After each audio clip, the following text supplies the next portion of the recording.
El jueves 16 de diciembre de 2004, Bobby Jostinet, una mujer de 23 años que estaba embarazada de 8 meses de su primer hijo, esperaba con ansias la llegada de su niña. Nacida el 4 de diciembre de 1981, se graduó de la Nottoway High School en Graham, Missouri, en 2000.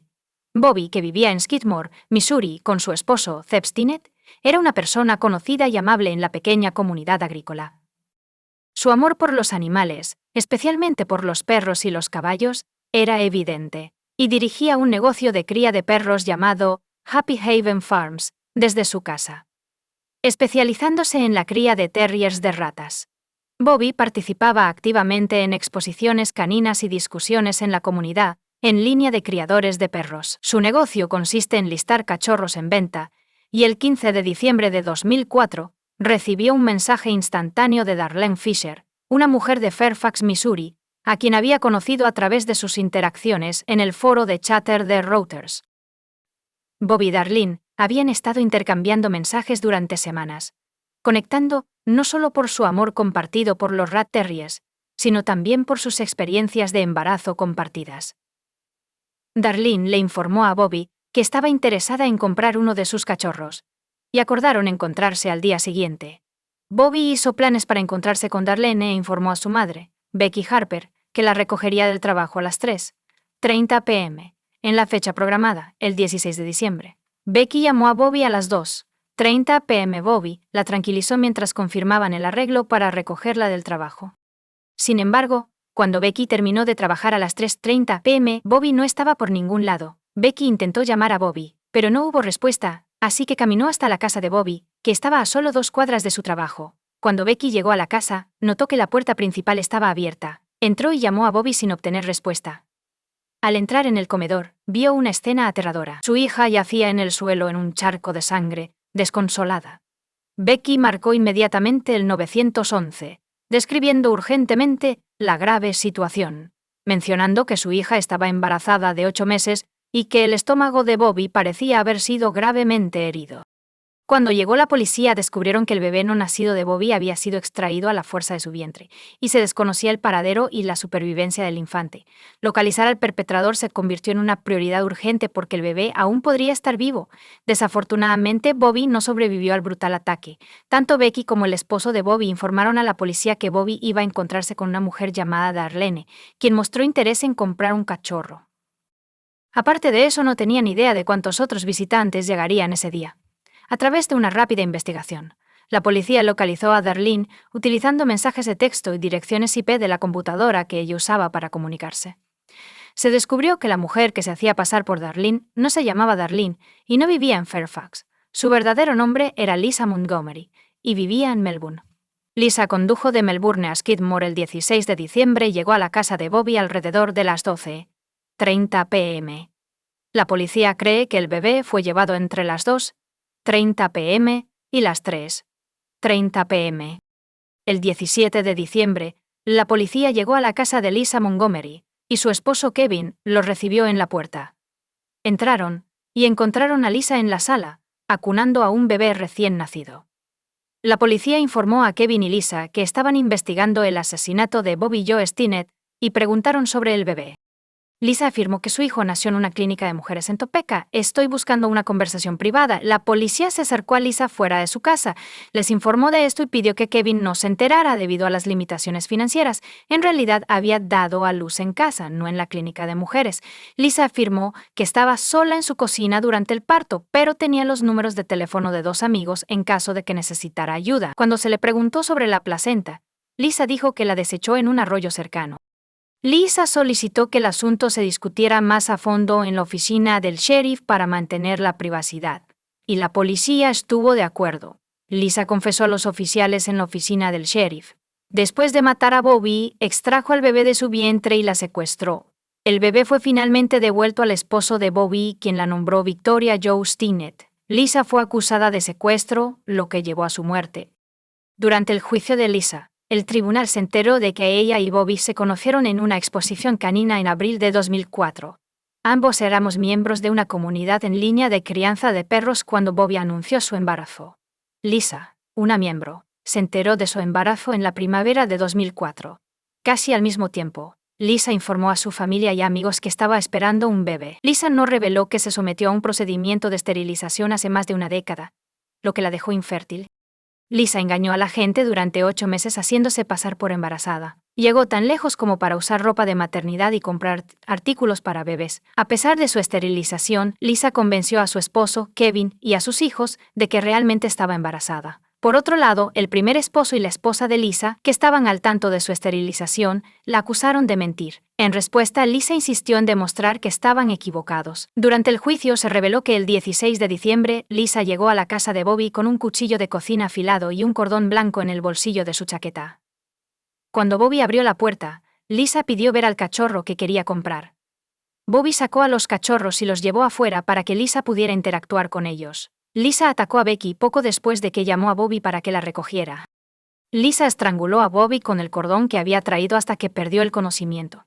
Cuando Bobby recuperó el conocimiento y se resistió, Lisa apretó el cordón, lo que resultó en la muerte de Bobby. Lisa luego cortó el abdomen de Bobby con un cuchillo de cocina, extrayendo con éxito al bebé. Lisa se fue después de cortar el cordón umbilical.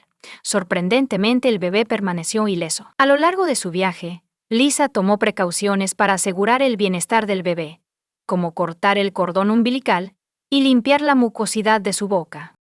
Lisa tenía un asiento de coche listo en su vehículo para el bebé. Cuando Lisa llegó a un estacionamiento cerca de una clínica de mujeres en Topeka, Kansas, llamó a su esposo, Kane, para decirle que había dado a luz. Kane la encontró en el estacionamiento y nombró al bebé Abigail. Al día siguiente salieron a desayunar, presentando orgullosamente a su nuevo bebé, Abigail, a todos. La fiscalía argumentó que la trágica muerte de Bobby y el secuestro del bebé fueron el resultado del plan calculado y a sangre fría de Lisa para proteger las mentiras que había contado a sus amigos y familiares. Según la fiscalía, Lisa temía que su primer esposo, Carl Bowman, descubriera sus mentiras durante la batalla por la custodia. Lisa estaba preocupada de que esta revelación pusiera en peligro su posición en los procedimientos judiciales, por lo que se sintió obligada a tener un bebé como prueba de que su embarazo era genuino. La fiscalía afirmó que Lisa engañó deliberadamente a su familia y amigos sobre su embarazo y planeó meticulosamente el secuestro de un bebé para mantener la ilusión. Afirmaron que el plan de Lisa fue meticulosamente planeado y ejecutado con precisión. Para ocultar su identidad, Lisa contactó a Bobby con un nombre ficticio con la esperanza de que el crimen no pudiera rastrearse hasta ella. Simultáneamente, continuó informando a todos los que conocía sobre su embarazo. Lisa llegó tan lejos como para comprar un kit de parto en casa y realizar investigaciones en línea sobre cómo realizar una cesárea. El sheriff Strong, quien desempeñó un papel en el caso, declaró que el crimen fue meticulosamente planeado, y Lisa persistió en mentir hasta que la atraparon. Lisa incluso intentó implicar a su propio hermano, afirmando que estaba con ella cuando el bebé fue secuestrado. Sin embargo, su coartada verificada reveló que esta era otra falsedad más. La fiscalía afirmó que Lisa estaba involucrada en una batalla por la custodia con su primer esposo, quien al enterarse de que ella le había informado a su segundo esposo, Kevin, sobre su embarazo, cuestionó la veracidad de su afirmación.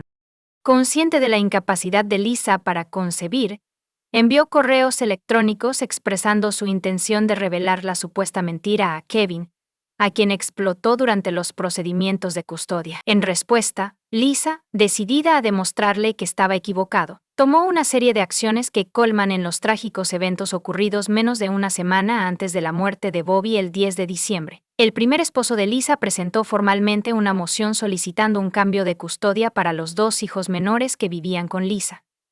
Para respaldar su caso, la fiscalía llamó al Dr. Dietz como testigo experto. Este movimiento fue motivado por la notificación previa de la defensa de que tenían la intención de seguir una defensa de locura, alegando que Lisa estaba experimentando pseudociesis.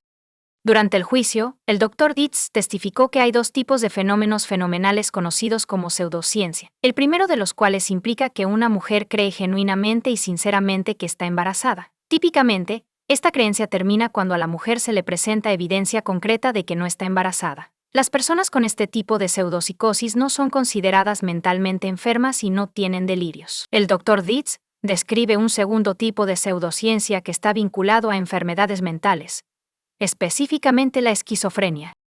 Las personas que sufren de esta condición experimentan delirios, particularmente el delirio de estar embarazadas. Notablemente, esta forma se distingue por la presencia de una fuerte convicción. En contraste con el primer ejemplo, las personas que creen en la pseudociencia se niegan a aceptar evidencia que contradiga sus creencias. Tienen una creencia firme e inquebrantable en su embarazo, lo que demuestra el impacto de la enfermedad mental. El Dr. Dietz, en su opinión experta, concluyó que Lisa no tenía pseudociesis en el momento de la muerte de Bobby.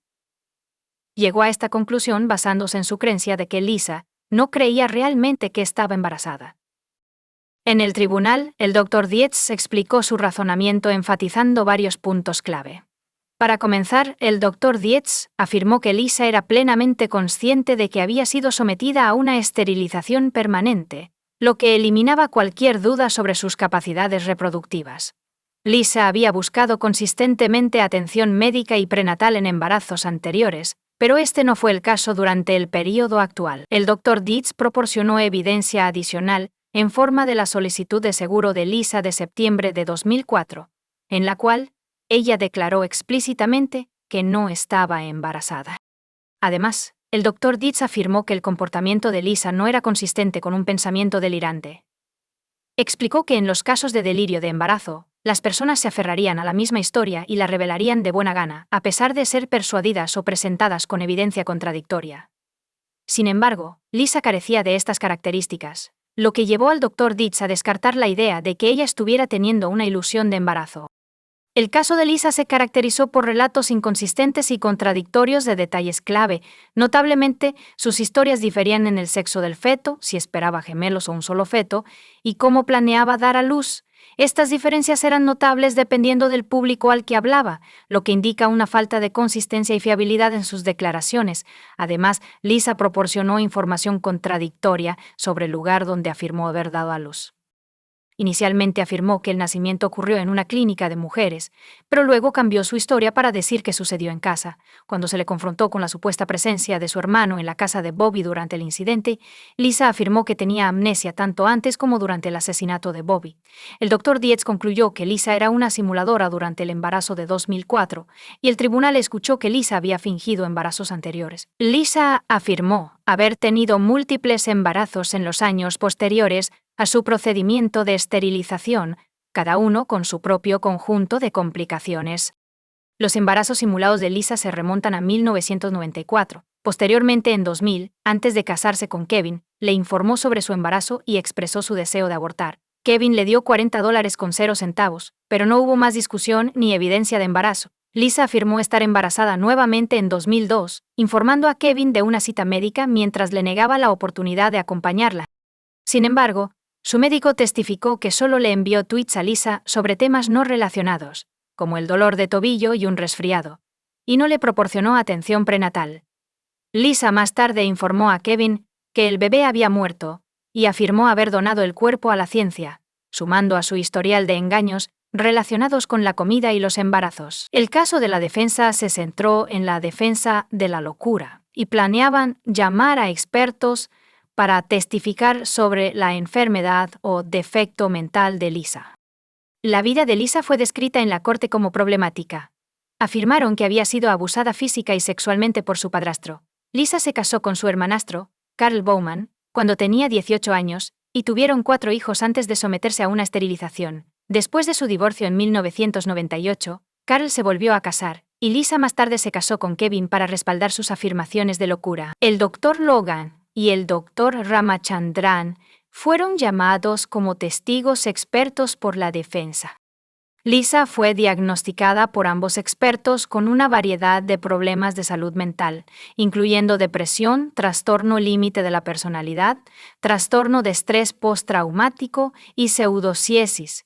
El Dr. Ramachandran testificó sobre la pseudociesis, describiéndola como un trastorno somatoforme en el que el paciente desarrolla la ilusión de estar embarazada. Según su testimonio, esta ilusión está impulsada por un fuerte deseo de quedar embarazada, lo que provoca cambios hormonales que resultan en cambios físicos consistentes con el embarazo. El Dr. Ramachandran creía que Lisa sufría de una intensa ilusión de pseudociesis. Durante su testimonio, afirmó que Lisa estaba en un estado disociativo cuando mató a Bobby y dio a luz al bebé. El doctor Ramachandran sugirió que el abuso sexual infantil que sufrió Lisa la hizo susceptible a la pseudociesis. Afirmó que las búsquedas en Internet de Lisa y las compras de artículos relacionados con bebés indicaban pseudopsicosis. Además, el doctor Ramachandran creía que Lisa sufría de una enfermedad mental grave o un defecto que le impedía comprender plenamente la naturaleza y la calidad de sus acciones. Después de 5 horas de deliberación, el jurado emitió un veredicto unánime declarando a Lisa culpable de secuestro con resultado de muerte. Al día siguiente recibió una sentencia de muerte. El jurado estuvo de acuerdo unánimemente en que el gobierno había probado todos los factores agravantes legales y no legales más allá de toda duda razonable. La fiscalía argumentó que estos factores incluían que el crimen se cometió de una manera particularmente atroz o depravada, involucrando un abuso físico grave hacia Bobby George Stinnett. El jurado estuvo de acuerdo con este argumento. Y Elise fue condenada a muerte por inyección letal con pentobarbital en la prisión de Terre Haute en Indiana. Lisa eventualmente se encontró en el corredor de la muerte en una prisión federal en Texas, diseñada para reclusas con necesidades médicas y psicológicas especiales. Recibió atención psiquiátrica mientras estaba encarcelada allí. Lisa formó un nuevo equipo de defensa en un esfuerzo por conmutar su sentencia de muerte a cadena perpetua. Su argumento central era que, dada la historia de horribles abusos de Lisa, la pena de muerte era injusta. Afirmaron que su representación legal durante su juicio inicial no reveló completamente la magnitud de las profundas dificultades de su tesis y que la defensa presentada fue inadecuada. Lisa estaba en un estado psicótico según el nuevo equipo de defensa cuando cometió el crimen. Además, presentaron pruebas de que la historia de abuso de Lisa comenzó antes de su nacimiento, ya que nació con síndrome de alcohol fetal como resultado del consumo excesivo de alcohol de su madre. La defensa detalló casos específicos de abuso, afirmando que Lisa fue sometida a golpizas físicas y que el maltrato empeoró después de que su madre se volvió a casar. Afirmaron que Lisa había sido abusada sexualmente por su padrastro. A pesar de los esfuerzos del equipo legal de Lisa, quienes argumentaron que la presión y la amenaza de exposición por parte de su primer esposo la llevaron a fabricar un embarazo, sus objeciones y apelaciones para que la sacaran del corredor de la muerte fueron denegadas. La ejecución se llevó a cabo según lo planeado. Lisa recibió una inyección letal en Terre Haute, Indiana, después de que la Corte Suprema de los Estados Unidos levantara una suspensión de ejecución de último minuto, como la única reclusa en la fila de muerte federal en los Estados Unidos. Fue la primera mujer reclusa federal ejecutada por el gobierno en 67 años, antes de su ejecución. Cuando le preguntaron si quería hacer una declaración, Lisa se negó. Fue declarada oficialmente muerta a la 1:31 a.m. del 13 de enero de 2021. Comparte tu opinión con nosotros en los comentarios y suscríbete al canal para más contenido.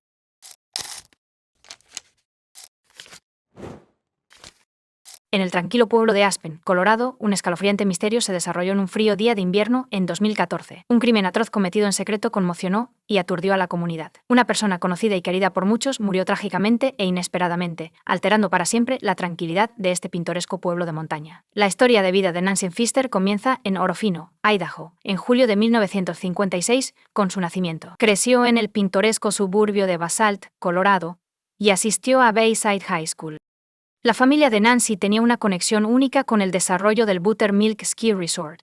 Su padre, Art Pfister, transformó el rancho familiar de ganado en este conocido centro de esquí en 1958, haciendo una gran fortuna en el proceso. La madre de Nancy, Betty, también tiene un historial notable. Fue miembro de las pilotos de servicio de la Fuerza Aérea Femenina durante la Segunda Guerra Mundial. Comenzó su carrera universitaria en el Instituto Pratt de Brooklyn, antes de abandonar y regresar a sus raíces en Colorado, a la edad de 20 años. De regreso a casa, continuó desempeñando un papel importante en la gestión del negocio familiar, que era bien conocido en la industria turística local a la edad de 29 años. A pesar de nunca haberse casado, Nancy dio la bienvenida a su hija Juliana al mundo. A los 39 años, dio a luz a un hijo. La vida de Nancy Pfister estuvo marcada por su dedicación como madre soltera, criando a sus 2 hijos en la cabaña de troncos que su padre le construyó con cariño en 1991. En el fatídico día 26 de febrero, una visita al hogar de Nancy y su amiga Kathy Carpenter tomó un giro inesperado y aterrador. Habían pasado 3 días desde la última vez que se vieron o hablaron, y la preocupación de Kathy había crecido demasiado como para ignorarla. Kathy entró en la casa de Nancy y llamó a su amiga, desesperada por una respuesta. Sin embargo, el silencio inquietante que la recibió le puso los pelos de punta. Su corazón se hundió al notar un detalle escalofriante: una pequeña mancha de sangre en el cabecero de Nancy. La habitación en sí estaba desorganizada, con las cobijas tiradas como si hubiera habido una pelea, pero el descubrimiento más perturbador aún estaba por llegar. El dormitorio de Nancy contaba con un gran vestidor. Y la preocupación de Kathy aumentó cuando descubrió que la puerta estaba cerrada con llave. Desesperada por conocer la verdad, sacó una llave de repuesto del armario y abrió la puerta con cautela. Lo que percibió estaba más allá de sus peores pesadillas. Un hedor nauseabundo e insoportable. Dentro del armario había un cuerpo sin vida. Kathy llamó al 911 a las 6:15 p.m., con la voz temblorosa mientras describía el espantoso descubrimiento. Ella creía que la figura sin vida en el armario era la propia Nancy. La llegada de los policías solo confirmó las sospechas de Kathy. El cuerpo sin vida de Nancy estaba efectivamente escondido en el armario, envuelto en una bolsa de basura resistente de pies a cabeza, con bolsas de basura de cocina adicionales cubriendo su cabeza. La escena era una exhibición horrible de violencia. Nancy había sido brutalmente golpeada hasta morir. Su cabeza mostraba signos de múltiples traumas por objeto contundente. Un cable de extensión eléctrica había sido cruelmente enrollado alrededor de su cuello, añadiendo un elemento escalofriante al crimen. A pesar de la brutalidad del ataque a Nancy, había muy poca sangre en la escena, con la excepción de una pequeña mancha en el cabecero. Pero cuando los investigadores voltearon el colchón, descubrieron un gran charco de sangre empapado en la tela. Pronto quedó claro que quienquiera que hubiera atacado a Nancy había tomado el escalofriante paso de voltear el colchón para ocultar las horribles consecuencias antes de huir. La pregunta que atormentaba tanto a Kathy como a la policía era: ¿quién podría cometer un acto tan atroz y brutal contra Nancy? Era una pregunta que envió ondas de choque a través de su pacífica comunidad, dejándolos lidiar con la inquietante realización de que un asesino sin corazón vivía entre ellos. La revelación de Kathy Carpenter añadió otra capa de complejidad a un caso ya desconcertante. Informó a la policía sobre las recientes tensiones entre Nancy y sus inquilinos, William Trace Styler y su esposa, Nancy Styler. Esta información inmediatamente sembró dudas sobre los estilistas y desató especulaciones sobre su posible implicación en el brutal asesinato de Nancy. El día después de que se encontrara el cuerpo sin vida de Nancy, se realizó una autopsia por el Dr. Steve Ayers, el forense del condado de Pitkin. Sus hallazgos arrojan luz sobre la gravedad del crimen.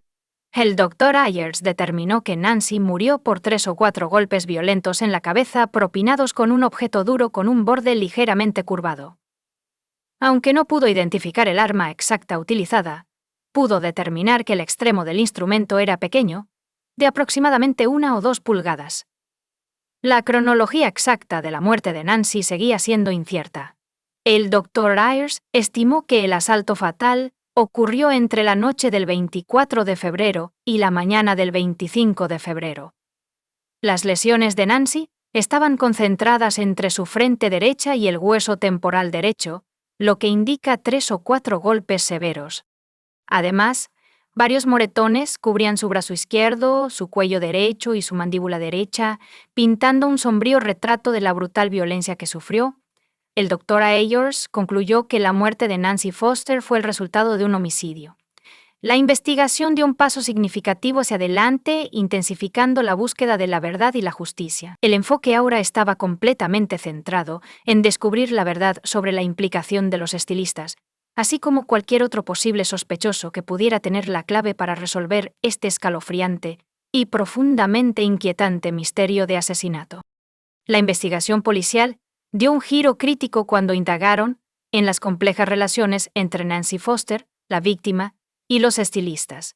Sus inquilinos dejaron claro que había más en la historia de lo que parecía a simple vista.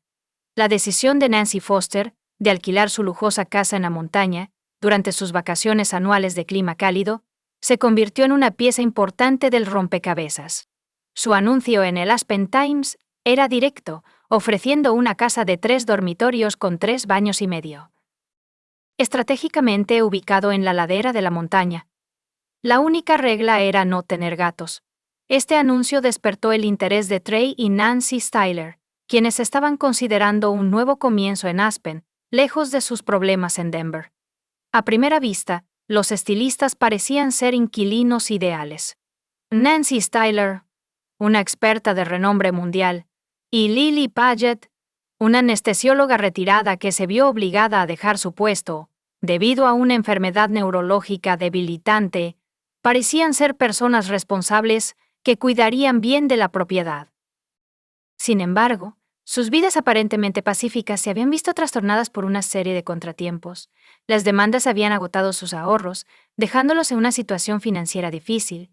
La enfermedad de Trey lo obligó a renunciar a su puesto como jefe de personal en un hospital de Denver, causando dificultades adicionales. En un intento desesperado por reinventarse, decidieron mudarse a Aspen, un destino próspero y prometedor. El trasfondo médico de Nancy Styler la había llevado a considerar nuevas posibilidades. Había tomado cursos de Botox y tratamientos con láser, con la esperanza de abrir su propio spa en Aspen. La presencia de residentes adinerados, celebridades y turistas en la zona lo convirtió en una perspectiva atractiva.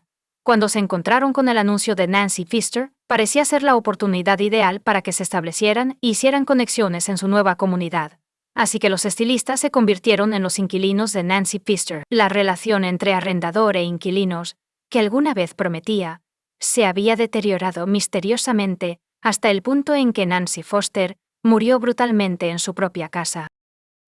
La policía ahora se enfrentaba a la abrumadora tarea de desentrañar los eventos que habían llevado a este trágico desenlace, intentando determinar los motivos y las circunstancias que rodeaban el inquietante asesinato de Nancy Foster. La conversación de la policía con Trey y Nancy Styler proporcionó una imagen vívida de su deteriorada relación con Nancy Foster. Era evidente que su entusiasmo inicial por la tendencia se había desvanecido, resultando en una profunda animosidad. Nancy Styler describió sus interacciones iniciales con Nancy Pfister como positivas. Respondieron rápidamente a su anuncio en octubre y fueron recibidos calurosamente en su hogar.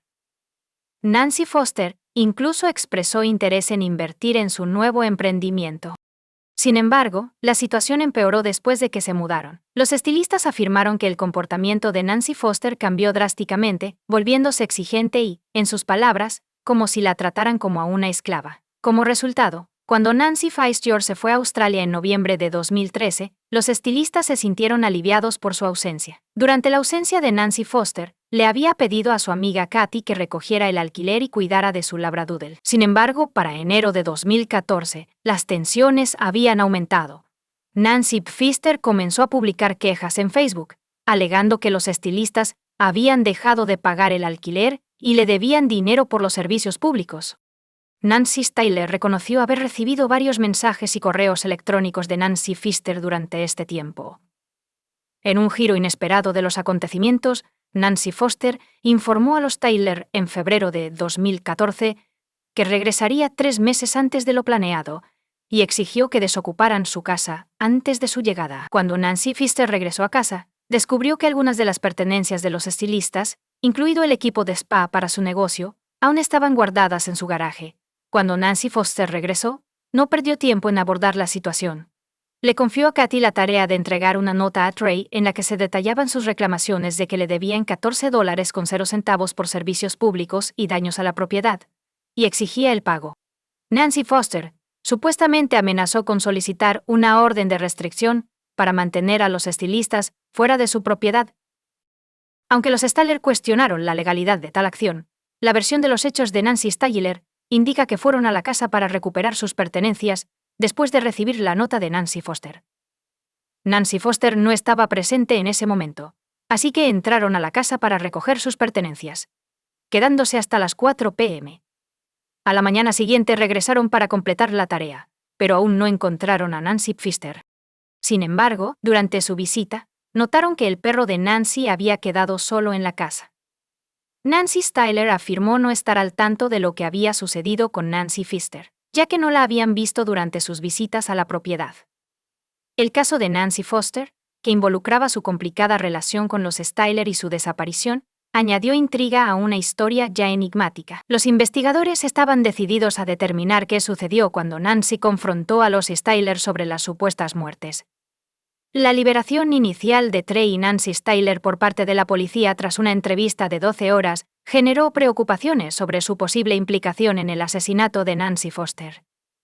Aparte del informe de Katy sobre una disputa, No había evidencia concreta que los vinculara con el crimen. Sin embargo, el descubrimiento de pruebas cruciales poco después de su liberación arrojaría nueva luz sobre el caso. El avance llegó cuando un hombre que recogía basura a solo 100 yardas del motel donde se alojaban los estilistas tropezó con las pertenencias de Nancy Foster. Me enteré de su asesinato por las noticias. Reconoció la importancia del descubrimiento e inmediatamente notificó a la policía. Después de investigar, las fuerzas del orden descubrieron la bolsa mencionada por el informante, que contenía algunas de las pertenencias personales de Nancy Foster. Curiosamente, la matrícula del vehículo Jaguar del estilista fue encontrada en la misma bolsa, lo que plantea preguntas sobre por qué estaba en posesión de Nancy. Pero los descubrimientos no terminaron ahí. La policía en la tierra tiene un viejo martillo que creen que es el arma del crimen. Las pruebas revelaron que el martillo contenía rastros de sangre de Nancy Foster. Aún más incriminante, se descubrió ADN del estilista en la bolsa de plástico que contenía el martillo. Además, se descubrió una llave del armario de Nancy solo unos metros de la habitación del motel del estilista. Con esta nueva evidencia, la policía volvió a arrestar a Trey y Nancy Styler, acusándolos de asesinato en primer grado. Parecía que las piezas del rompecabezas finalmente se estaban uniendo, señalando su papel en la brutal muerte de Nancy Foster. Sin embargo, una nube de incertidumbre se cernía sobre el caso, y la policía estaba abierta a la posibilidad de que otras personas estuvieran involucradas o de que los estilistas estuvieran siendo incriminados. Algunas de las pruebas parecían estar estratégicamente colocadas, lo que suscitaba sospechas de una mano oculta manipulando la situación. Además, la frágil condición física de Trey como resultado de su enfermedad neurológica generó preocupaciones sobre su capacidad para cometer tales crímenes atroces por su cuenta. A medida que avanzaba la investigación, la búsqueda de la verdad completa se expandió, para incluir la posibilidad de que otros actores estuvieran involucrados en este escalofriante misterio de asesinato. La arresto de Kathy Carpenter, amiga de Nancy Foster y cajera de un banco local, conmocionó a la comunidad de Aspen. La investigación tomó un giro inesperado. A medida que avanzaba la investigación policial, descubrieron una serie de hechos que planteaban dudas sobre la implicación de Kathy en el caso, a pesar de su amistad con Nancy Foster. Había tensiones subyacentes porque Kathy sentía que Nancy la trataba más como un asistente personal, aunque nunca había sido compensada por ese papel. La policía sospechaba que Kathy había hecho una conexión con Nancy Styler, compartiendo historias sobre sus quejas comunes contra Nancy Foster. Un descubrimiento particularmente perturbador fue que Kathy fue al caja de seguridad de Nancy en el Alpine Bank y retiró $6.00 del dinero de Nancy, así como 2 anillos familiares, solo un día después de descubrir su cuerpo sin vida. Cuando se le preguntó al respecto, Kathy declaró que Nancy le había otorgado acceso legal a la caja de seguridad y que había tomado estos artículos con la intención de entregárselos a la hija de Nancy, Juliana. A pesar de las complejidades de su relación, Kathy seguía siendo leal a Nancy y la consideraba una amiga cercana. Admitió que Nancy podía ser exigente y frecuentemente daba órdenes, pero también enfatizó los momentos agradables que pasaron juntas, lo que alimentó las sospechas de la policía. Según los registros, Nancy Styler llamó a Kathy 3 o 4 veces el 26 de febrero, poco antes de que se descubriera el cuerpo sin vida de Nancy Foster. Este patrón de comunicación alimentó la creencia de los investigadores de que los 3 individuos estaban de alguna manera conectados con el asesinato de Nancy Foster. Los giros y vueltas de la trágica muerte de Nancy Foster continuaron con una revelación impactante. Solo unas semanas antes de que comenzara el juicio, Trey, una figura clave en la investigación, tomó una decisión inesperada. Se acercó al juez y expresó su disposición a confesar el crimen. La confesión de Trey resultó en un impactante acuerdo de culpabilidad en el que se declaró culpable de asesinato en segundo grado y aceptó una sentencia de 20 años de prisión. Trey ofreció revelar los horribles detalles de lo que le había sucedido a Nancy Foster. Sin embargo, un aspecto crítico y fatal de este acuerdo de culpabilidad era que Nancy Styler, la esposa de Trey, recibiría libertad incondicional de todos los cargos relacionados con la muerte de Nancy Foster. Ante el juez, Trey pronunció las palabras que sellaron su destino: Su señoría, soy culpable. Continuó dando un relato escalofriante de lo que sucedió esa fatídica noche. Trey confesó que inicialmente fue a la casa de Nancy Foster para razonar con ella. Cuando salió de su habitación del motel, su esposa estaba durmiendo, sin saber de la tragedia que se avecinaba. Al entrar en la casa sin cerrar de Nancy Pfister, descubrió que ella dormía plácidamente en su dormitorio. La vista de Nancy durmiendo pacíficamente se volvió insoportable para la ya atormentada mente de Trey. Su vida se estaba desmoronando, plagada de ruina financiera, y las incesantes demandas de dinero de Nancy Pfister, combinadas con la retención de su equipo de spa, dejaban a Nancy aparentemente indiferente al caos, durmiendo plácidamente en su cama. Fue un punto de inflexión para Trey, que le hizo perder el control de la realidad. En un giro impactante de los acontecimientos, Trey describió ir al garaje y recoger una bolsa de basura y un martillo. Regresó al dormitorio de Nancy y la golpeó brutalmente con el martillo, golpeándola repetidamente hasta que murió, para reducir las pruebas del crimen atroz. Después de que Nancy murió, él le puso la bolsa en la cabeza y movió cuidadosamente su cuerpo a una sábana en el suelo. Arrastró el cuerpo sin vida de Nancy Pfister al armario, ocultándolo del mundo exterior, atándolo con una bandeja de cables de extensión. La sentencia de 20 años de Trey, según lo estipulado en su acuerdo de culpabilidad, marcó el comienzo de un oscuro capítulo para él dentro de los muros de la prisión. Simultáneamente, Nancy Styler, ahora conocida como Nancy Mace, hizo una dramática escapada de las sombras de su pasado. Cambió su identidad, se mudó a otro estado y solicitó el divorcio de Trey. Sin embargo, la narrativa tomó otro giro trágico. El 6 de agosto de 2015, Trey fue encontrado muerto dentro de su celda y la causa de la muerte fue determinada como suicidio. Tras su muerte, Nancy Styler Nancy Mason pudo cobrar una suma considerable de $1 millón con 0 centavos de una póliza de seguro de vida. Comparte tu opinión con nosotros en los comentarios y suscríbete al canal para más.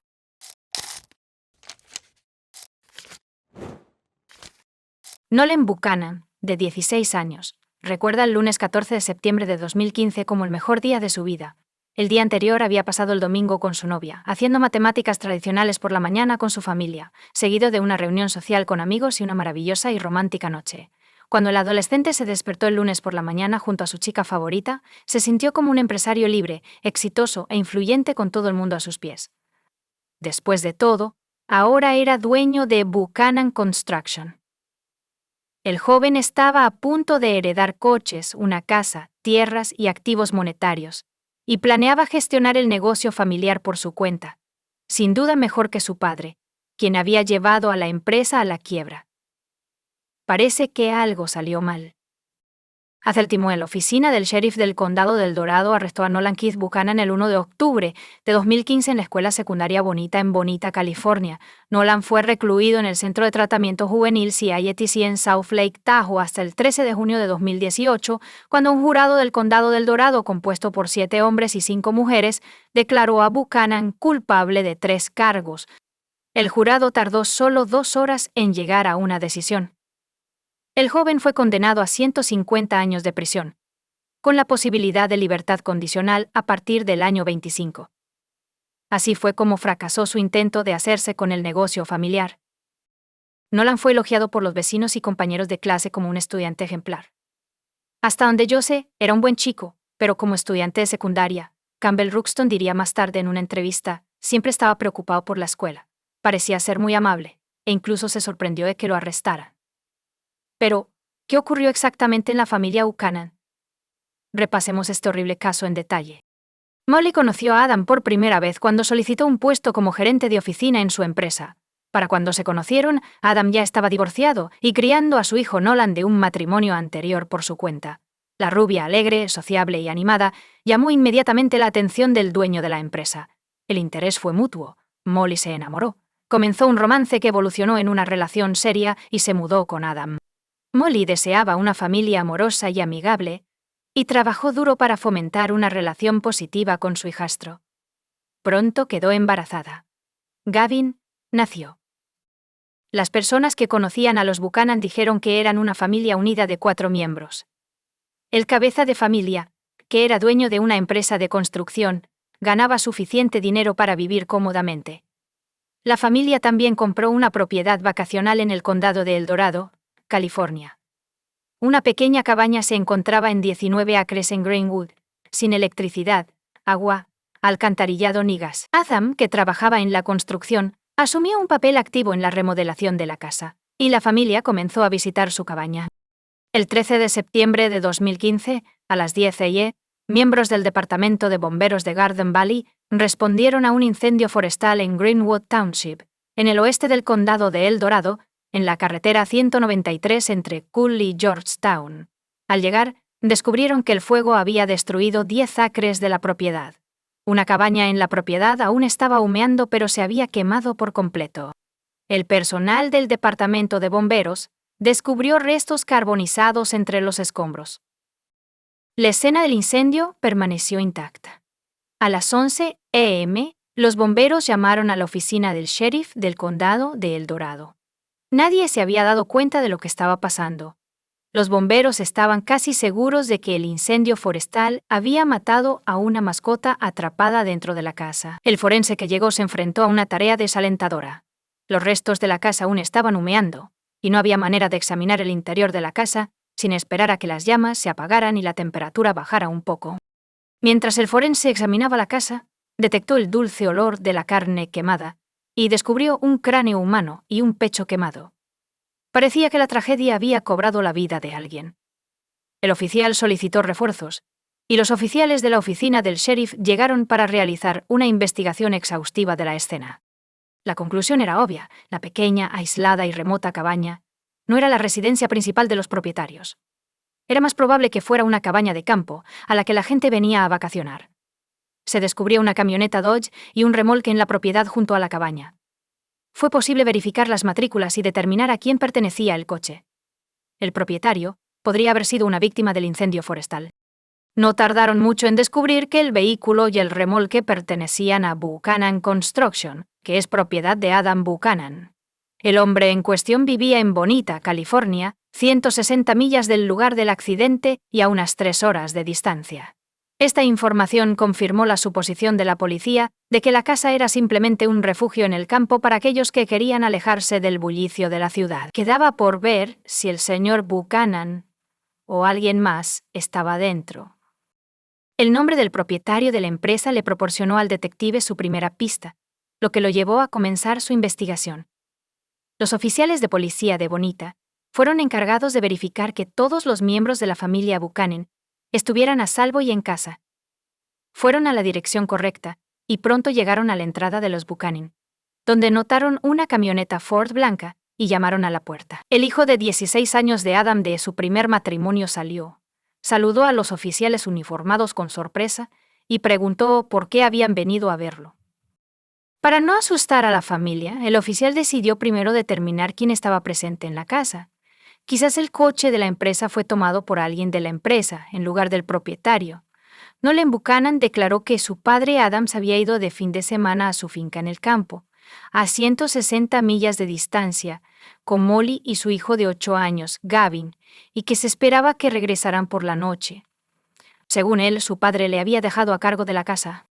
Los investigadores no tenían suficientes pruebas para creer que los restos en la cabaña pertenecían a los Buchanan, pero la información que recibieron y el descubrimiento de los restos les llevó a creer que pertenecían a 2 personas. Para la noche del 13 de septiembre, fue suficiente para reportar a la familia como desaparecida en el incendio del condado de El Dorado. Al día siguiente, 14 de septiembre, la policía del condado de El Dorado fue a la casa de Nolan para hablar con él más a fondo y determinar quién había muerto en el incendio. Howard y Susan Buchanan, los padres de Adam, se reunieron con los oficiales. Declararon que su hijo, el propietario de la cabaña quemada, realizaba sus propias reparaciones en casa y por eso viajaba allí con frecuencia. Los padres estaban extremadamente preocupados porque no habían podido contactar a su hijo o nuera hasta ahora. Los oficiales se enteraron por la historia de que la casa funciona con generadores. Sin embargo, no había electricidad en el momento de la tragedia. Había cilindros de gas dentro de la casa, 2 series, por lo que el incendio podría haber sido accidental o intencionado.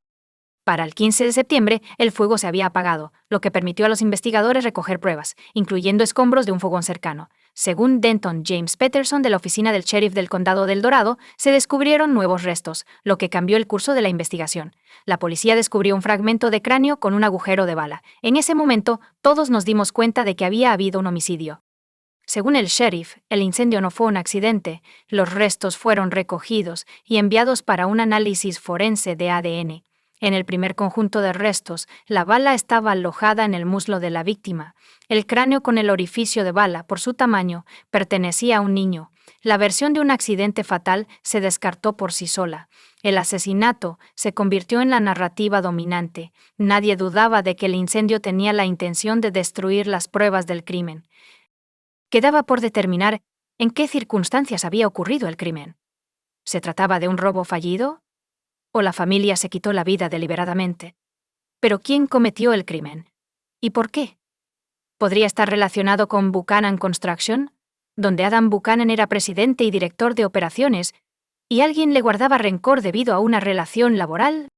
Inicialmente, los investigadores se centraron únicamente en la teoría de la escalera. También investigaron la vida de Molly para ver si tenía enemigos capaces de cometer el crimen. Cuando esas líneas de investigación se estancaron, los oficiales dirigieron su atención a los problemas en el matrimonio de Molly y Adam. Había muchos. Los investigadores descubrieron que la relación entre Molly y Adam se deterioró con el tiempo, y en el momento del crimen, habían estado durmiendo separados durante bastante tiempo. Se descubrió el diario de Molly, en el que describía el abuso por parte de Adam. Los testigos entrevistados informaron sobre un trato brusco y abuso. Aseguran que Adam fue grosero no solo con Molly, sino también con los niños. La madre de Molly, Susie Flankers, admitió a los investigadores que había momentos en los que temía que se mataran el uno al otro durante una discusión. Molly no terminó su relación con Adam, pero ocasionalmente tomaba a su hijo y se iba a la casa de sus padres, regresando unos días después hasta su próxima pelea. También resultó que la pareja disfrutaba de la caza en la zona que rodeaba su casa de campo. Como todos estaban armados, los investigadores supusieron que durante otra discusión, uno de los cónyuges agarró un arma y disparó, y cuando se dio cuenta de lo que había hecho, se suicidó. Sin embargo, había una contradicción. Si la tragedia ocurrió como resultado de un conflicto entre marido y mujer, el instrumento del crimen debió estar cerca de los restos de uno de ellos, lo cual no fue así. Los investigadores especularon que el arma podría haber sido dañada en el incendio, y no aparecía tan obvia como se había anticipado. Durante el transcurso de 5 días, los miembros del equipo forense se turnaron para retirar los escombros de la casa. La búsqueda se llevó a cabo con precisión quirúrgica, pero los resultados no fueron los esperados. No se encontraron armas en la casa. Para entonces, los datos del examen forense habían llegado. El ADN encontrado en los cuerpos pertenecía a Adam Buchanan, Molly McAfee y su hijo de 8 años. Las 3 víctimas habían sufrido heridas de bala antes del incendio, y el ángulo de las heridas de bala descartó la posibilidad de que alguien se hubiera suicidado. La falta de armas de fuego indicaba que había otra persona en la casa.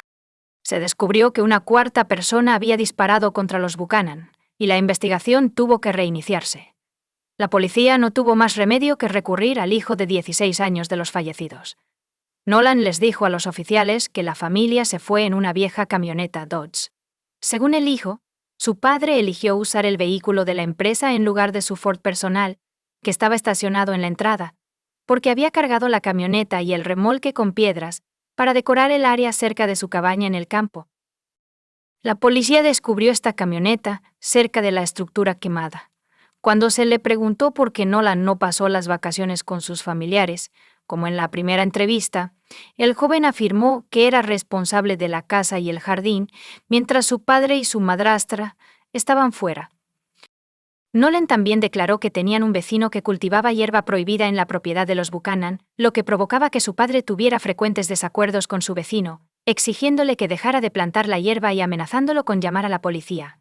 Al hablar del negocio familiar, Nolan afirmó que las cosas no iban bien. La empresa estaba reduciendo su tamaño, y el número de empleados se redujo a 5, según su padre.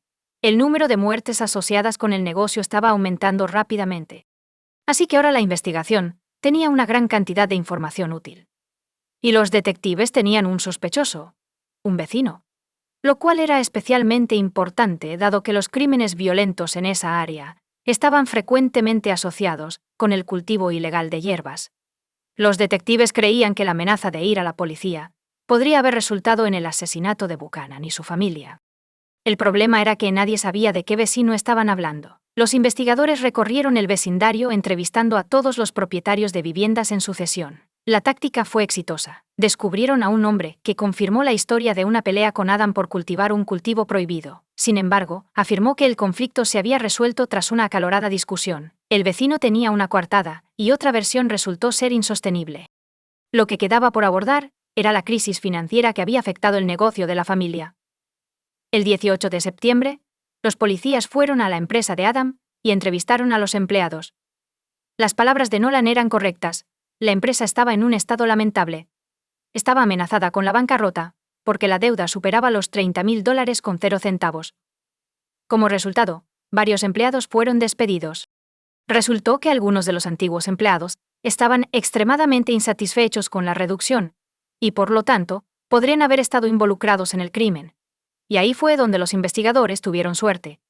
Durante el fin de semana, la escuela secundaria local organizó un día de limpieza comunitaria, con estudiantes limpiando escombros de un parque empresarial, a menos de 1 milla de la empresa de construcción de Adam. Estuvo presente el 19 de septiembre. Se descubrió un pequeño bolso que contenía una billetera y tarjetas de identificación pertenecientes a Molly McAfee y Adam Buchanan, debajo de uno de los arbustos. Un rifle calibre .22 yacía cerca. Los detectives se apresuraron al lugar del descubrimiento.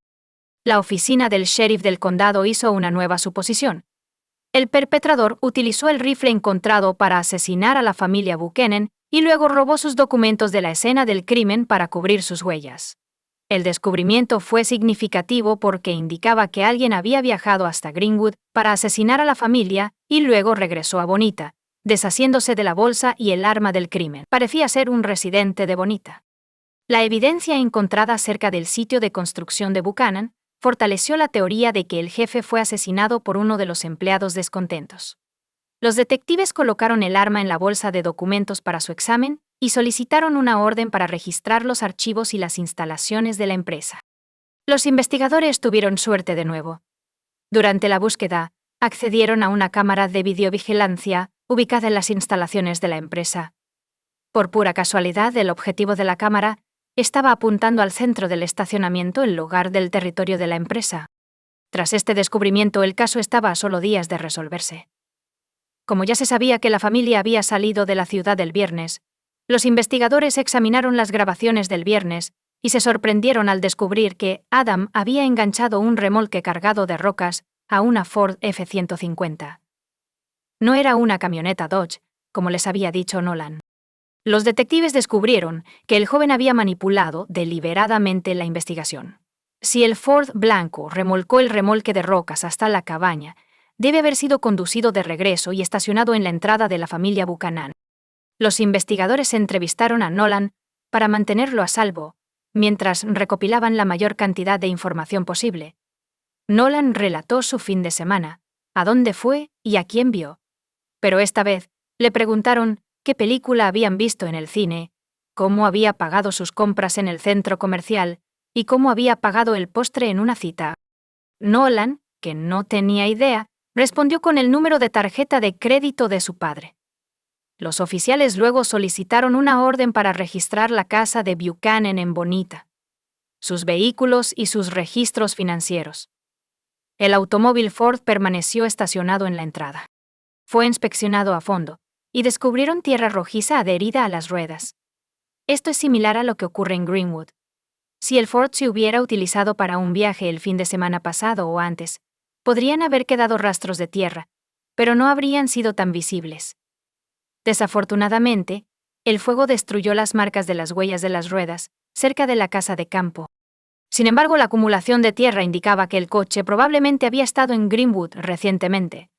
Los detectives rastrearon los pagos con tarjeta bancaria y descubrieron que Adam Buchanan usó su tarjeta de crédito el viernes 11 de septiembre. Se detuvo en Taco Bell de camino a Greenwood. Nolan, por otro lado, afirmó que se quedó en casa, no acompañó a sus padres y tenía la tarjeta de crédito en su posesión. Los detectives fueron al restaurante a revisar las cámaras de seguridad. Vieron exactamente lo que esperaban: un Ford blanco en lugar de una camioneta. Cuando los detectives registraron el Ford, descubrieron un recibo de Taco Bell fechado el 11 de septiembre. Eso incluía no 3, sino 4 bebidas. También se identificaron 4 vasos de bebida en la evidencia recogida en la escena del incendio. Entonces Nolan estaba dentro del coche. La siguiente transacción con tarjeta de crédito ocurrió el sábado 12 de septiembre, en el Valencia Club Bar, en Penryn, a unos 30 minutos de la cabaña. Los padres de Adam ya habían informado a los detectives sobre el bar. Declararon que su hijo y su nuera visitaban frecuentemente después de que la cabaña había sido renovada. Las cámaras de seguridad grabaron cuando la pareja salió del bar, y las cámaras de tráfico en la carretera ayudaron a rastrear la ruta de la pareja. El día del incendio, una Ford F-150 se dirigió hacia la cabaña de los Buchanan alrededor de las 2:30 ET y luego cambió de dirección a las 3:30 ET en la primera instancia. La cámara captó a Adam y Molly en el vehículo, mientras que en la segunda solo captó a Nolan. Varias horas después, el domingo por la mañana, 13 de septiembre. La tarjeta de crédito de Adam se utilizó para pagar en 3 de los locales de Benítez, Starbucks, McDonald's y una gasolinera. El banco confirmó a los investigadores que solo se puede tener una tarjeta bancaria, lo que contradice las afirmaciones de Nolan. Para entonces, los resultados forenses ya habían sido devueltos. Las huellas dactilares de Nolan fueron encontradas en la pistola. Fue arrestado mientras estaba en medio de una clase de secundaria. Nolan Buchanan se ha declarado no culpable de los cargos en su contra. Intentó distorsionar la historia afirmando que su padre disparó contra la familia, después de lo cual él le apuntó con un rifle y en defensa propia le quitó el arma. Después de disparar accidentalmente a su padre, Nolan afirmó que fue en defensa propia, culpando del incendio y la posterior mentira al pánico y el miedo extremo.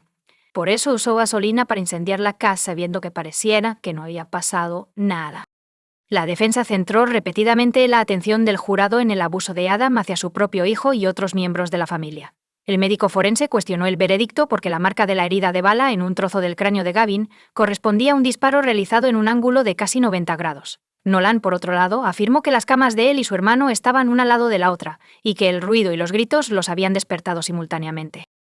Nolan afirma haber visto a alguien entrar en el dormitorio y disparar a Gavin justo cuando él se despertaba. El tirador luego apuntó el rifle a Nolan, quien milagrosamente empujó al atacante.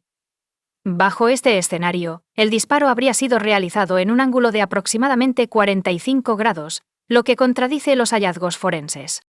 La fiscalía concluyó que Nolan disparó a su hermano cuando estaban solos en la casa, mientras sus padres estaban en un bar. Después de esperar a que su padre y su madrastra regresaran, Nolan también les disparó. Según el lugar donde se descubrieron los cuerpos, Adam fue asesinado primero, seguido de Molly. Nolan luego tomó el rifle. Sus padres quemaron sus documentos, rociaron los cuerpos con gasolina y le prendieron fuego a la casa.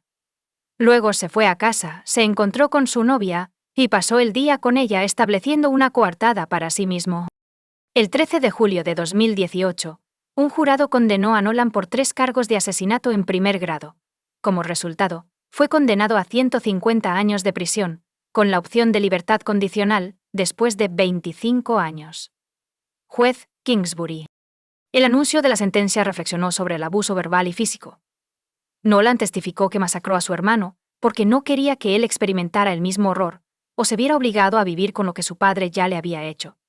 Sin embargo, al hacerlo, también enumeró hechos sobre la premeditación del crimen y el posterior incendio, la creación de coartadas y los planes de Nolan para dirigir el negocio familiar que había discutido con los miembros de la familia.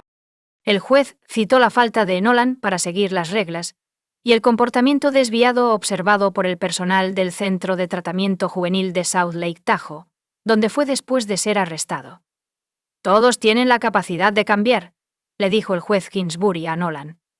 «Espero que haga todo lo posible para lograrlo. Si te comportas adecuadamente, según el proyecto de ley del Senado y las decisiones de la Corte Suprema, serás elegible para la libertad condicional después de 25 años en prisión. Tú decides si tomas o no esa oportunidad». Nolan sigue insistiendo en que es inocente.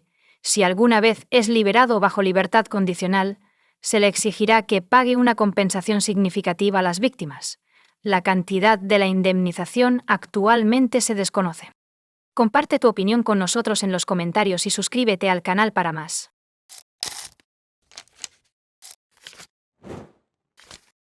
Hola chicos, bienvenidos a mi canal, y hoy vamos a echar un vistazo a otro caso horrible con ustedes. En este video, vamos a ver una historia que ocurrió en Pensilvania en el año 2017. El 28 de junio de 2017, los testigos comenzaron a llamar al 911 para reportar un accidente de coche en una de las autopistas. Cuando la policía llegó al lugar, descubrieron un Chevy Malibu que se había salido de la carretera. Desafortunadamente, la conductora, Bianca Robertson, de 18 años, no sobrevivió. Sin embargo, su muerte no fue un accidente, como se asumió inicialmente. Bianca Nicola Robertson nació el 17 de octubre de 1998 en Pensilvania. Se graduó de la escuela secundaria Bayard Rustin en Westchester con todas As. Bianca fue miembro de la Unión de Estudiantes Negros en Rustin, donde también recibió varios premios, y estuvo en el cuadro de honor durante su último año.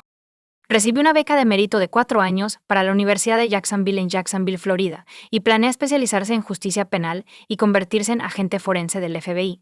Anteriormente ha sido exploradora, animadora y jugadora de baloncesto. Estudió flauta, violín, clarinete y guitarra. También era artista. Bianca, que vivía con su madre y su abuela materna, Josephine Perry, estaba emocionada por experimentar las libertades y desafíos de la vida en el dormitorio. Su madre explicó que, desafortunadamente, todos sus planes fracasaron. El 28 de junio de 2017, Bianca, su madre y su abuela fueron de compras a Walmart. Bianca se estaba preparando para mudarse a Florida y esperaba con ansias un nuevo capítulo en su vida. Después de comprar todo, Bianca y su familia fueron al estacionamiento. Todos se metieron en coches separados. Tenían la intención de encontrarse en casa más tarde, pero su madre y su abuela tenían otros planes. Y Bianca regresó a casa de inmediato. Tenía que conducir aproximadamente 10 millas. Bianca conocía muy bien este camino. Sin embargo, este era el último viaje en coche de la joven. Aproximadamente 10 minutos después de que ella salió del estacionamiento de Walmart, los testigos del accidente comenzaron a llamar al 911. Los primeros en responder llegaron a la escena de inmediato. Bianca Robertson era la conductora del Chevrolet Malibu. Los paramédicos no pudieron ayudarla y fue declarada muerta en el lugar. A primera vista, las lesiones en la cabeza de Bianca parecían ser el resultado de un golpe severo cuando el coche se salió de la carretera. Muchas personas que conducían por la carretera en el momento del accidente se detuvieron cerca de la escena antes de que llegaran la policía y la ambulancia. Después de entrevistar a los testigos, la policía descubrió un detalle crucial. Uno de los testigos afirmó que Bianca se salió de la carretera después de chocar con una camioneta roja, que luego huyó de la escena sin detenerse. Espero que no sea Bianca. Eso era lo que la abuela se decía a sí misma mientras pasaba por la escena del accidente automovilístico. Tenía la intención de encontrarse con su nieta en casa. No tenía idea de que el tráfico en el que estaba atrapada era causado por un accidente que involucraba a su nieta. Cuando la abuela de Bianca regresó a casa, 2 policías ya habían llegado para informar sobre el accidente de coche que le había costado la vida a su nieta. La madre de Bianca, Michelle, no podía creer lo que le estaba pasando. La muerte de un hijo es uno de los eventos más devastadores que los padres pueden experimentar. Michelle, una enfermera en el condado de Delaware, dijo que nunca imaginó que algo así podría suceder. Después de perder a su hijo de 22 años, Michael James Rowley, debido a una afección cardíaca en 2013, ella esperaba que su dolor se aliviara.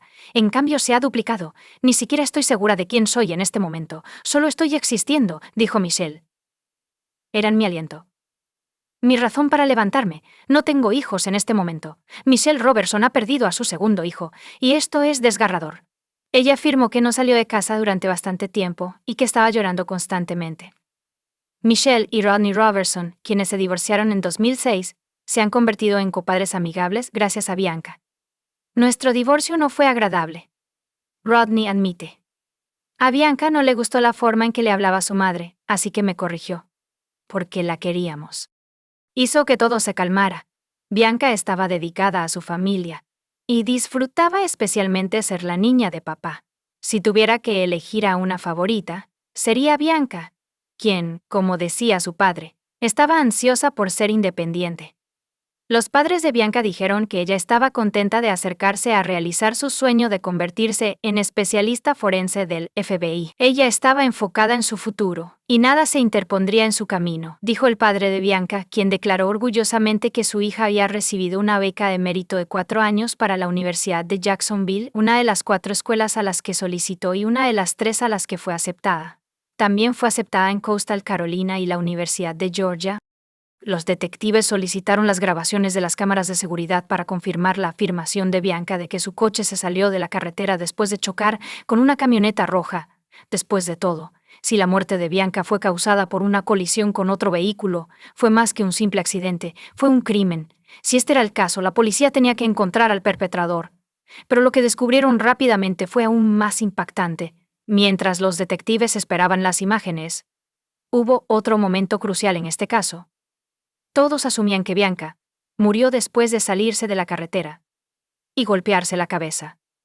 Sin embargo, durante la autopsia, los expertos forenses determinaron que la causa de su muerte no fue un accidente automovilístico. Descubrieron una bala en la cabeza de Bianca. Alteró drásticamente todo. Lo que parecía ser un accidente seguido de una colisión con una camioneta roja, resultó ser una muerte por un disparo en la cabeza. Después de recibir el informe de la autopsia, los detectives visitaron a la familia de Bianca. Tenían que informar a Bianca, a sus padres, que su muerte no fue un accidente. Fue una sorpresa aún mayor para todos, especialmente para su madre. Michelle estaba desconcertada. ¿Por qué alguien haría eso a su hija? La familia no pudo identificar a nadie que pudiera desearle daño a Bianca. Tenía una relación amistosa con todos.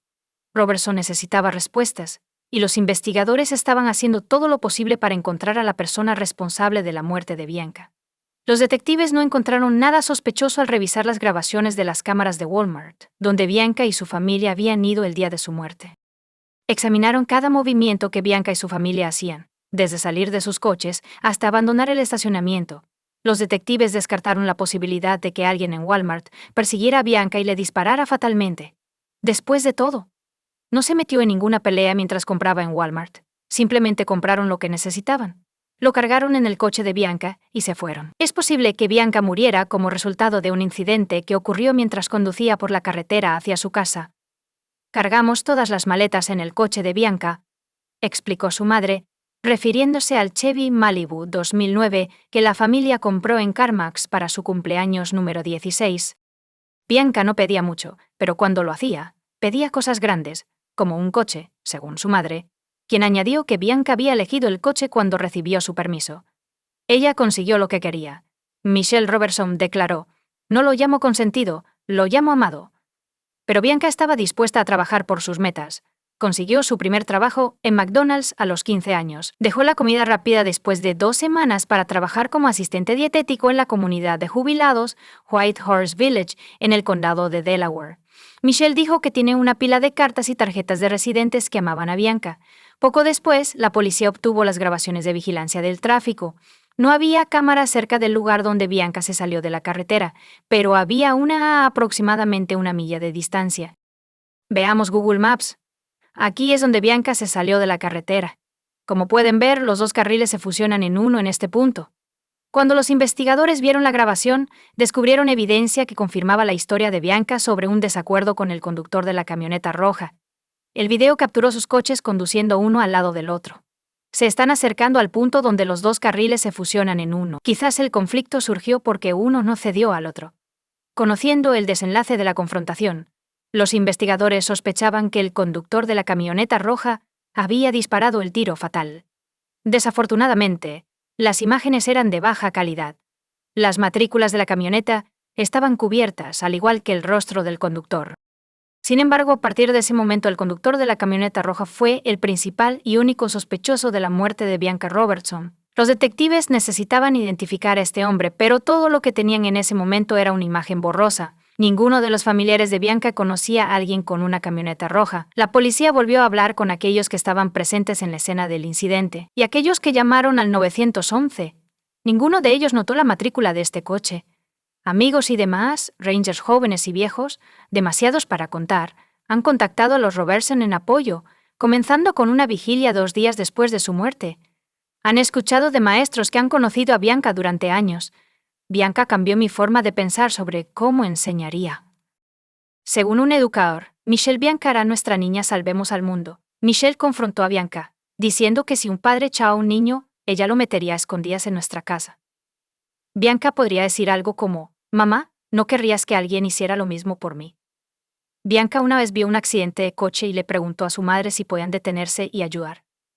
Si notaba a alguien cenando solo, su primer pensamiento era invitarlo a la mesa familiar. Los investigadores determinaron la dirección del movimiento de la camioneta después del incidente revisando las grabaciones de cámaras ubicadas más lejos de donde se estrelló el coche de Bianca.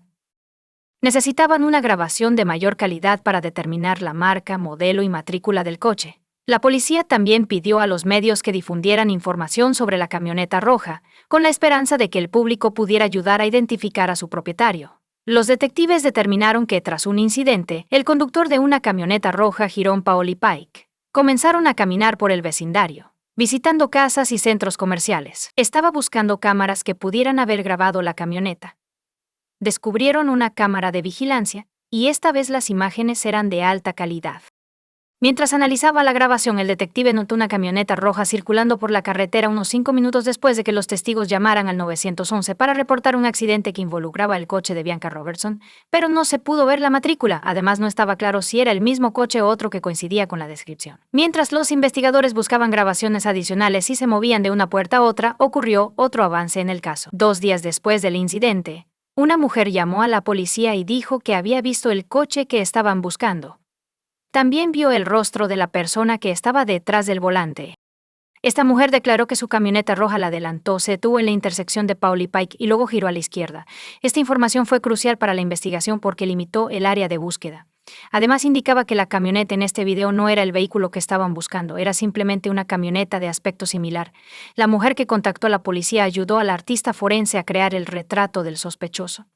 Lo describió como un hombre blanco de entre 25 y 35 años, con cabello castaño y una barba de 3 días. La policía esperaba que alguien reconociera a esta persona y se lo informara. Presentaron el boceto del sospechoso a la familia de Bianca.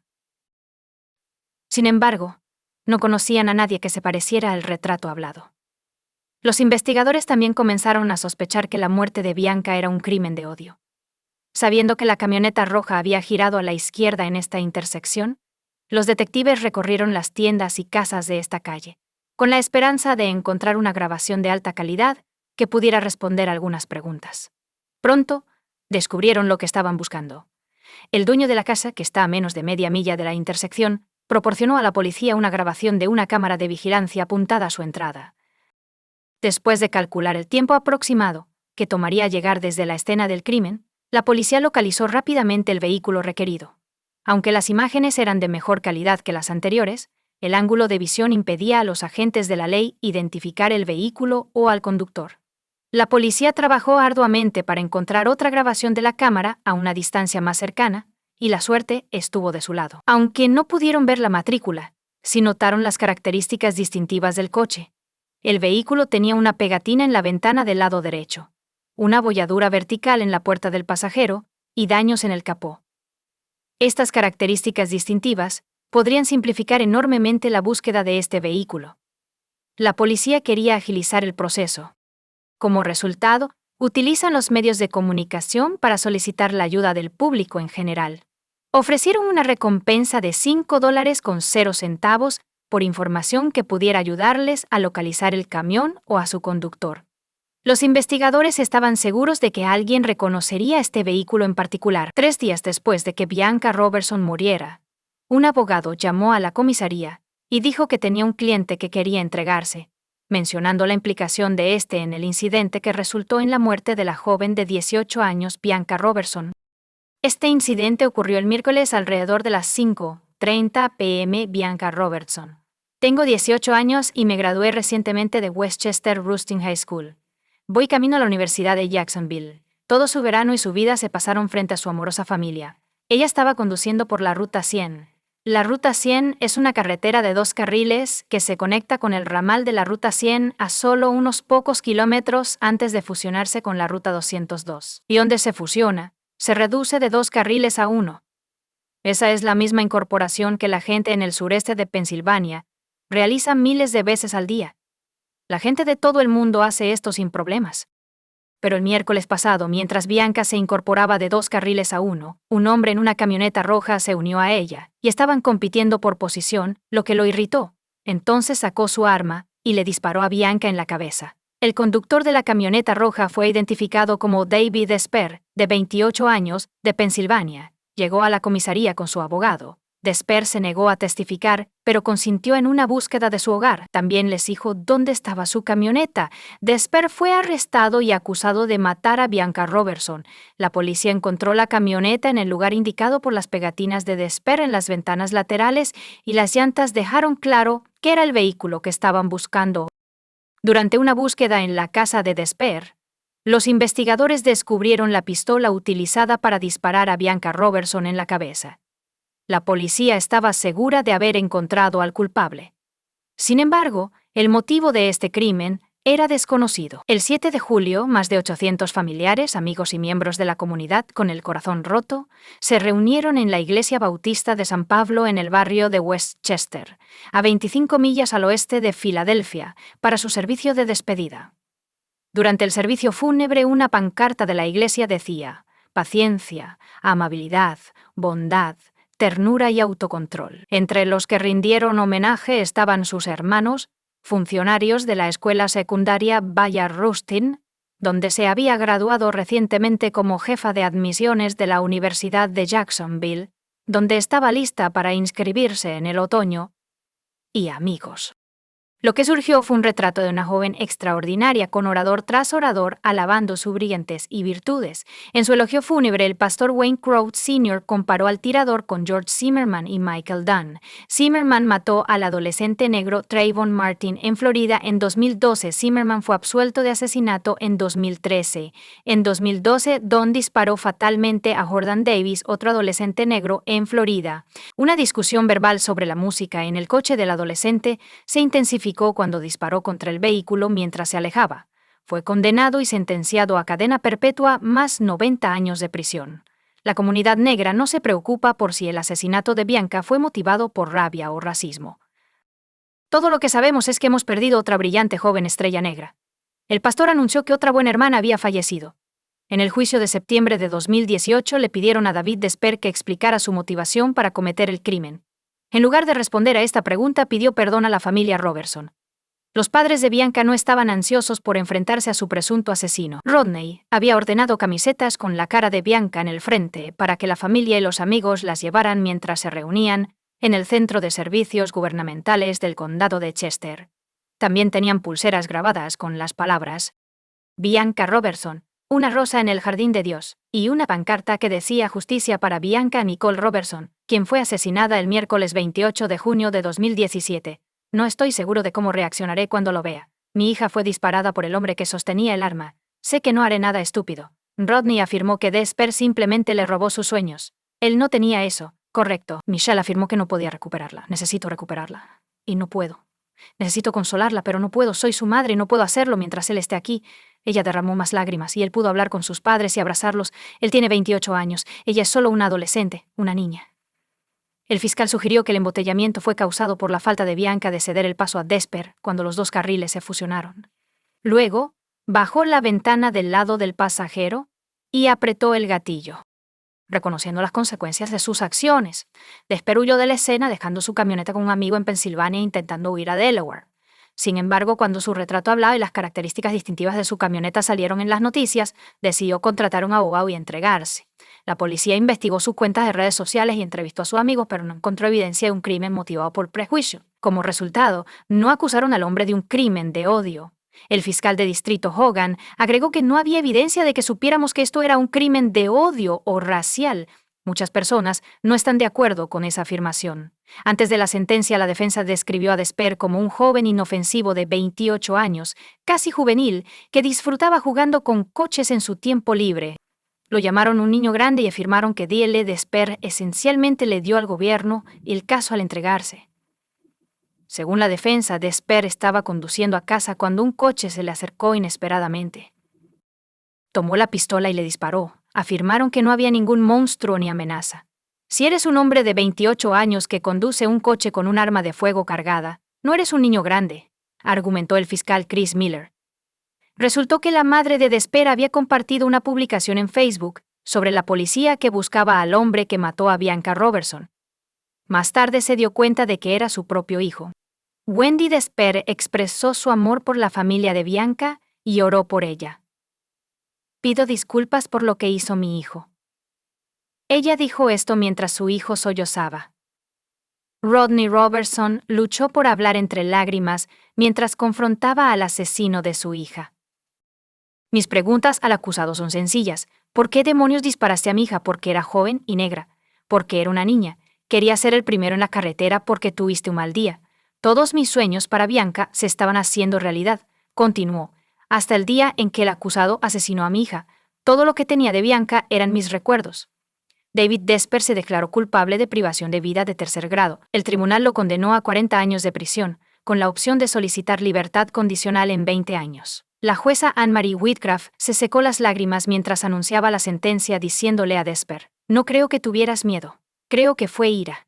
La jueza del condado Anne-Marie Whitcraft impuso la sentencia máxima para ese nivel de homicidio, que oscilaba entre 20 y 40 años. Desper intentó apelar su sentencia, pero fue denegada.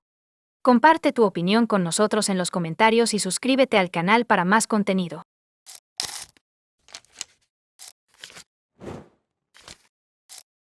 Leslie London Neulander, una residente de 61 años de Fayetteville y antigua residente de Syracuse, Nueva York, parecía llevar una vida feliz con su esposo, el Dr. Robert Neulander, un ginecólogo muy respetado, y sus hijos.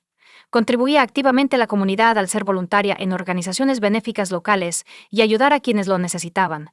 Sin embargo, en la mañana del 17 de septiembre de 2012, Leslie se encontró en una situación difícil.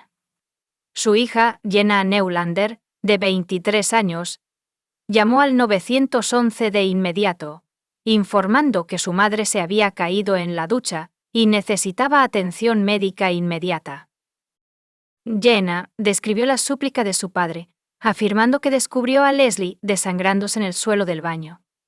Los paramédicos llegaron rápidamente a la espaciosa casa de la pareja, donde descubrieron sangre en varias áreas del dormitorio principal, incluyendo manchas en la alfombra y salpicaduras en la pared cerca de la cama. Sorprendentemente, Leslie fue descubierta aproximadamente a 60 pies del lugar de la caída reportada, ya que Robert la había llevado allí para administrar RCP a pesar de las objeciones de Janice. A pesar de estos esfuerzos, fue demasiado tarde y Leslie fue declarada muerta en la escena. Cuando llegaron los policías, encontraron a Leslie en el suelo del dormitorio en lugar de en el baño. El doctor Robert Neulander, su esposo, le dijo a la policía que la había trasladado del baño al dormitorio para realizarle reanimación cardiopulmonar. A pesar de los esfuerzos de los paramédicos, Leslie sufrió una lesión cerebral grave y fatal, y fue declarada muerta en la escena. Durante la entrevista policial, Robert describió haber encontrado a Leslie en el suelo del baño y luego trasladarla al dormitorio para realizarle RCP. Se descubrió sangre en varios lugares de la habitación, incluyendo la alfombra y la pared junto a la cama. El médico forense determinó que Leslie murió como resultado de lesiones en la cabeza por fuerza contundente, sufridas durante una caída desde una altura de pie. Se creía que se resbaló en la ducha y se golpeó la cabeza contra el banco de piedra de la ducha. El incidente fue considerado un accidente y la investigación fue cerrada. La muerte de Leslie aturdió no solo a su familia, sino a toda la comunidad. Los Neulander, una familia muy conocida en la zona, eran muy admirados. Robert, un ginecólogo y obstetra en Syracuse, había ganado la confianza de muchos residentes que utilizaban sus servicios. Él y Leslie pasaron 28 años juntos criando a 4 hijos, Emily y Brian, del matrimonio anterior de Robert. Nos acompañan los hijos de Robert y Leslie, Ari y Jenna. La comunidad de Syracuse estaba bien al tanto de la extensa filantropía de Neulander, ya que donaron generosamente su tiempo y recursos a una variedad de organizaciones benéficas. La muerte prematura de Leslie fue una tragedia para quienes la conocían. Después de que Leslie murió, Robert vendió la casa y se mudó a una nueva. A pesar de que el caso estaba cerrado y Robert se había mudado, la gente de la comunidad comenzó a hablar. Circularon rumores de que había mucha sangre en la casa y que las lesiones de Leslie eran mucho peores de lo que se esperaría de una caída en la ducha. ¿Fue realmente la muerte de Leslie el resultado de un accidente? Otros rumores también circularon. Había rumores de que el matrimonio de los Neulander no era tan estable como parecía, con una persona incluso afirmando que Leslie había planeado alquilar un nuevo apartamento el día que murió. La policía también recibió una carta anónima que contenía la siguiente información. Hay dudas de que él sea el buen tipo que todos creen que es.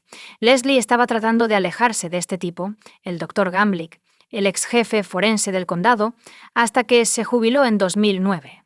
Tenía una estrecha amistad con los Neulander. Sin embargo, algunos conocidos en común se acercaron a ella y le preguntaron si realmente creía que la muerte de Leslie fue accidental.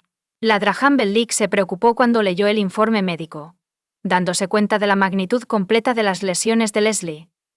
Leslie había sufrido una herida penetrante profunda en la parte posterior de su cabeza, lo que había resultado en una acumulación de sangre en su ojo.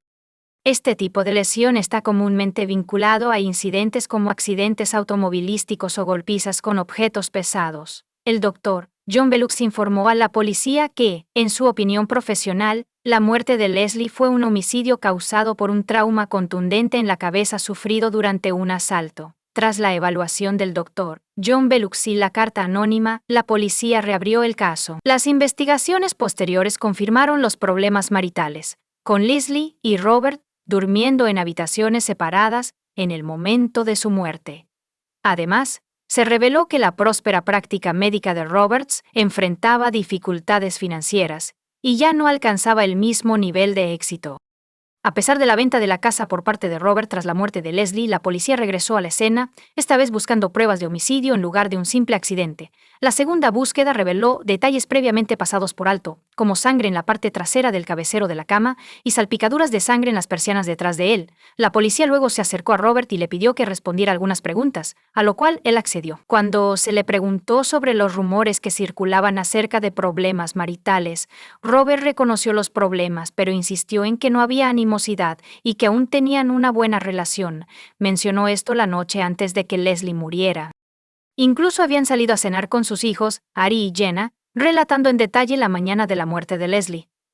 Robert describió su rutina diaria como una carrera en Green Lakes, seguida de una parada para tomar café para Leslie.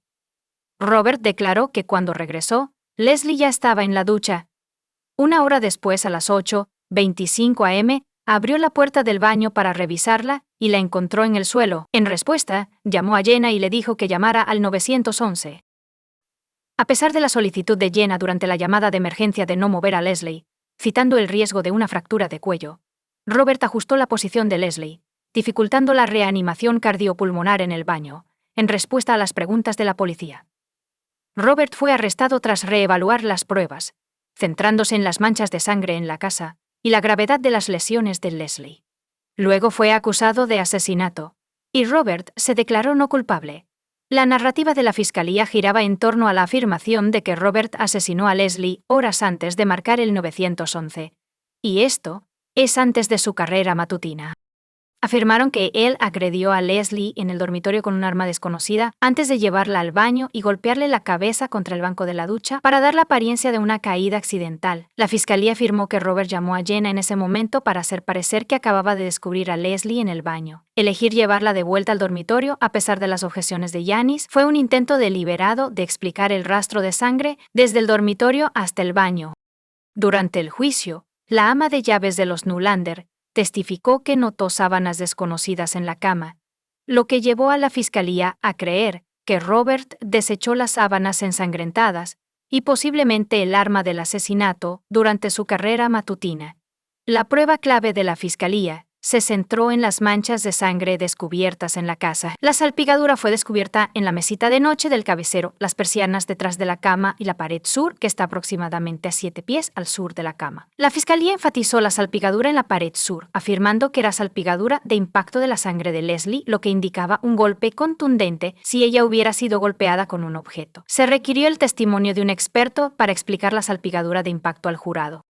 El tribunal escuchó testimonios sobre las lesiones de Leslie. El médico forense determinó que Leslie murió como resultado de una fractura compleja y convoluta del cráneo, probablemente causada por múltiples golpes. Notablemente se encontraron moretones en sus dedos, brazos y nariz, así como abrasiones en ambos lados de su cara. Inicialmente pensé que fue un accidente causado por una caída en la ducha. Tras el descubrimiento de pruebas adicionales, el médico forense revisó su opinión y concluyó que se trataba de un homicidio. Leslie recibió al menos 2 golpes en el cráneo, con una herida inconsistente con el impacto de su cabeza contra un borde recto como un banco de ducha de piedra. La fiscalía afirmó que el primer golpe en la cabeza de Leslie fue causado por un objeto no identificado. Leslie tenía lesiones en la cara y la parte superior del cuerpo, pero ninguna por debajo de la cintura. El tribunal supo que si ella se hubiera resbalado y caído, probablemente habría sufrido moretones en la parte inferior del cuerpo.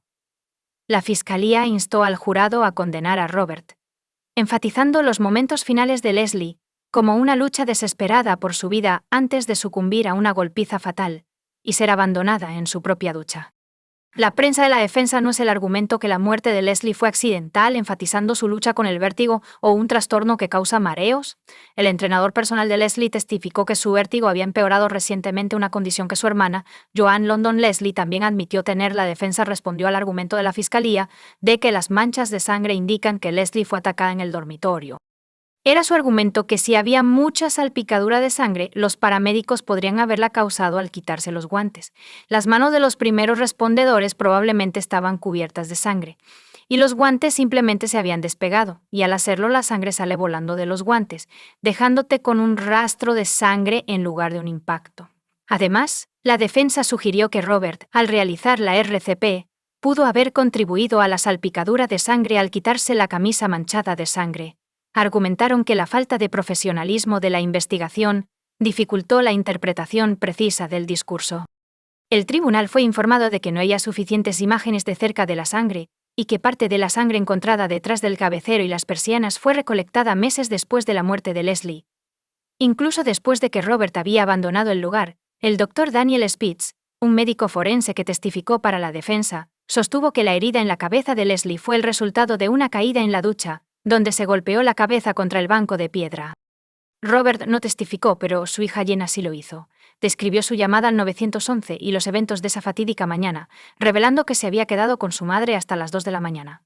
Jenna refutó la afirmación de la ama de llaves sobre las sábanas, insistiendo en que no habían sido cambiadas desde que llegó la policía.